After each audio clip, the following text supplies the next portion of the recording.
Thank you, Nathan. Lots of great examples of AI use in supply chain and predictive maintenance.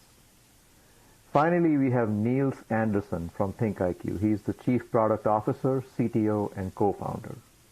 All yours, Niels.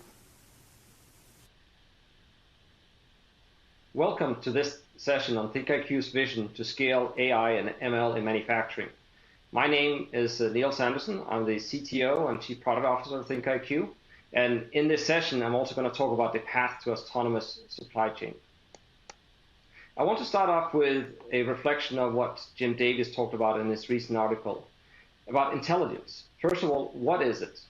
You know, you can go to Merriam-Webster and look up the definition, and it's the ability to learn or understand or to deal with new or trying situations, or an explanation I like even better, the skilled use of reason. But why is it important, and specifically for manufacturers? Well, it's always been important, but especially important now because we are in a fourth industrial revolution. There's a lot of information systems out there. We have very demanding customers. They are always connected. They can complain. They can give you praise at any time. There's a lot of competitive pressures. Everyone is applying these new technologies in order to become better. There's a lot of regulatory requirements, both for how we treat our workers, how we treat our customers, how we treat our products, how we treat the environment, and how this is all tied together. We are dealing with a situation where there's scarce knowledge. A lot of the people who have worked in manufacturing have been there for more than 30, 40 years. Some of them are close to retirement.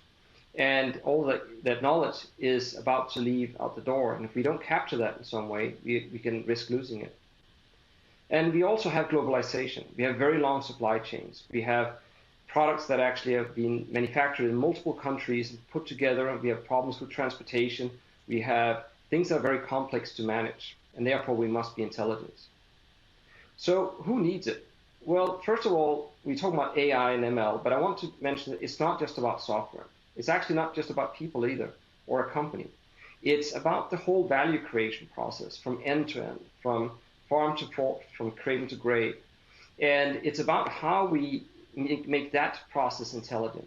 So it's about the whole supply chain, and not just the supply chain of material, but also the ecosystem, all the other suppliers that have materials that come into your process, your knowledge systems around you, your environment, and so on. And it's about people, companies, and software working together. It's not about making a machine intelligent. It's about this whole value creation process. But why is it difficult? What are the barriers to scaling? And going back to Jim Davis's presentation, you know, one is the lack of problem definition. I've seen so many projects that start off with saying that if we just collect all this information, put all these AI and ML algorithms on it, something wonderful is bound to happen. But it doesn't. You need to be very clear on what the problem you're trying to solve. It's also another thing we've seen is that technology and algorithm religion, where people get so tied up into what type of database you need, like a graph database or a document database or a column store, or what type of algorithms you're going to use, if XGBoost is best, and so on. It's about using the right tool for the right job. It's also about culture. And it's about culture in multiple aspects. Culture for us as a technology supplier, but also culture in the manufacturing companies. Like understanding the need to make these improvements, understanding how to use information, being willing to challenge ourselves and try to do better, being willing to share information without feeling vulnerable in the process. It's also about lack of domain knowledge. We have a lot of data scientists that don't understand manufacturing. They don't understand what they're looking at. And same the other way around. We have a lot of people in manufacturing that don't understand how to use the analysis tool. And finally, it's about data. You know, we have a lot of problems with data. There's too much data. There's too little data. We have data swamps. We have data that lack context, data that is incorrect, data that is not sampled at the right rate. So a lot of issues around data. So how does ThinkIQ address this? First of all, it's about the problem definition. The first element is to understand that manufacturing companies and supply chains are businesses. They are there to make money. I mean, they're there to also fulfill the need of the customer and so on, but in the end, they have to make money. And if you go in and look at any manufacturing company and ask, where does the money flow? It's all about the material flow. A typical manufacturing company spends 50 to 70% of revenue, some more, some less, on the manufacturing and delivering of the product. So that means that most of the product, more than half the money that they have flowing through their company, is related to the creation of the product. If you want to solve a problem that is important, solve a problem that has more than half the cash flow with it. What you see below here is what we call a material flow diagram, from the raw materials to finished goods consumers, and how we can track the information around that. We're going to talk about that later. We also know that this is not just a destination. We can't just suddenly have smart manufacturing or AI and ML and everything be implemented on autonomous supply chain. It is about growing the culture, about growing the understanding, growing the ability, growing the data muscle. We see a lot of manufacturing companies that have a lot of raw data. They collect them in a PLC. A lot of companies collect it in historians. I've talked to a lot of companies that didn't even know they had a historian. They didn't even know to use the data. Because no one had used it, the data was bad. It wasn't collected correctly. They were collecting the wrong data. But the first element is to go in and visualize and make sure we can see the data, get a feeling for the data, provide integration with multiple systems that can provide context. A business system might know what you're making, and a manufacturing system might know how you're making it.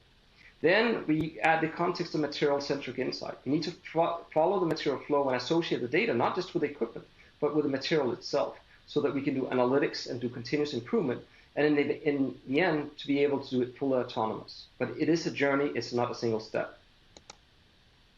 So how does ThinkIQ do that? Well, we are very focused on providing context. We are very model-driven and material-centric. You will hear a lot of companies talking about being no-code or low-code, and we believe that model-driven is around the same path, but it's very focused on the fact that you build a model, and if you build a model right, then all the other things will just work. They're just plugged in. They're aware of the model. So we collect all the data from different sensors, from existing automation systems, IoT systems, IoT sensors, from web services, from business systems, from manual data collection, and so on. Any of the data can come in. Doesn't really matter where it comes from. Then we build a model, and we can go in and build a physical model. We can create expressions. We can create scripting. We can create relationship between the things that are in the model to enhance the data and give the data meaning. Then we can use tools such as AI and ML and scripting in order to generate new insight, new information. And then finally, to be able to deliver this through a good user experience with actionable insights so that people can take action and have the software, the company, the people, the supply chain all working together in order to achieve the goals. And if you do this right, you get improved product quality and safety, increased yield and profitability, and enhanced sustainability. So how do we do it? It's just a simple screenshot from building a model. It looks fairly simple. We actually build a very rich model, and we build it in a way that is very fast. You can not just build it, but you can import the model. You can manipulate the model externally. And once you build that model, you can go in and get things such as a process layout. This is automatically generated once the model is built. You don't have to go in and build it. It comes as part of the model. Now you can get an overview of how your manufacturing processes are doing inside a single plant, across multiple plants. And you can use this also for navigation. You can have KPIs in it. And if you navigate, you can click on these elements and get to the material flow, get to the trend data, get to the map data, get to the details about the equipment, get the ability to browse and go into the model in a hierarchical way, or get the ability to use one of our built-in analytics tools in order to get to the data. And this model is available throughout the whole system. Everything uses the model. So you build it once and you use it many times. So we have a number of capabilities provided by the ThinkIQ software package, or software platform. And by the way, ThinkIQ software platform is actually, or part of it, is the core smart manufacturing innovation platform provided by Sesame. We have a very strong relationship with Sesame. Have done that in many years, provide a lot of software, and have completed a lot of projects with manufacturing companies and academia throughout the United States. So our platform, again, has connectivity, has a next generation historian that not only is focused on how data is stored and retrieved, but also what you can do with it, do analytics and the full resolution of the data directly within the database itself, within the historian. We have a semantic model. This means that we give the data meaning.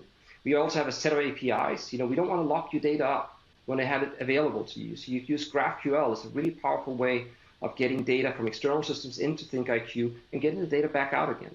We have a material ledger that shows the whole history of material flow. We have a number of tools, such as the model editor, model builder. We have data science workbenches where we can go in and both write scripts and also use things such as Jupyter to build things. And we're not tied to a single language. If you want to write it in Python or PHP or SQL, you can do that. We have a development platform where we can build new applications, and then we have, on top of this, applications such as the display of physical assets, display of material flow, display of time series data, the ability to do analytics, and ability to create new applications. So what are the benefits if we manage to create an autonomous supply chain? Well, we believe that products will be safer, better, and more trusted. We believe that manufacturing companies will be vastly more profitable. And supply chains will collaborate to maximize customer value, so they now have information they can share.